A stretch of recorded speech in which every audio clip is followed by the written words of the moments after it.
তোর দেওয়া শেষ মেসেজটি ছিল ভালো থাকিস, তারপর ব্লক। জানিস এই দুটো শব্দের পিছনে কত না বলা কথা লুকিয়েছিল?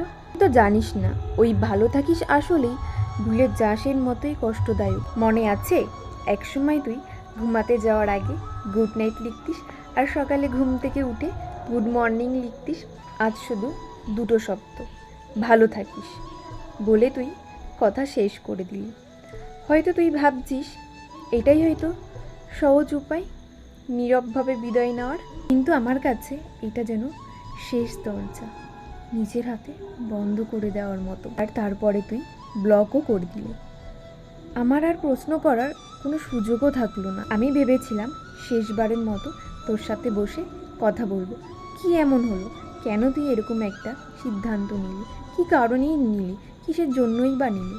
কিন্তু তুই তো শুধু একটা নোটিশ দিয়েই চলে গেলি। মানুষ ভাবে ভালো থাকিস মানে মনের শান্তি, কিন্তু যারা হারায় তারাই জানে যে এই শব্দটা একরাশ যেন স্মৃতি, একরাশ অপরাধবোধ আর হাজারো প্রশ্নের উত্তরহীন রাত। যে ওই শেষ মেসেজটা আমার ফোনে রয়েছে, পড়লে বুকের ভেতরে কিছু যেন একটা ভেঙে যায়। যদি সত্যিই ভালো চাস তাহলে কাউকে ভালো থাকিস লিখে তারপর তাকে ব্লক করিস না, কারণ কখনো কখনো এই দুটো শব্দ হয় কারোর জীবনে সবচেয়ে ভারী বিদায়। জানবি না তুই কষ্ট আমার।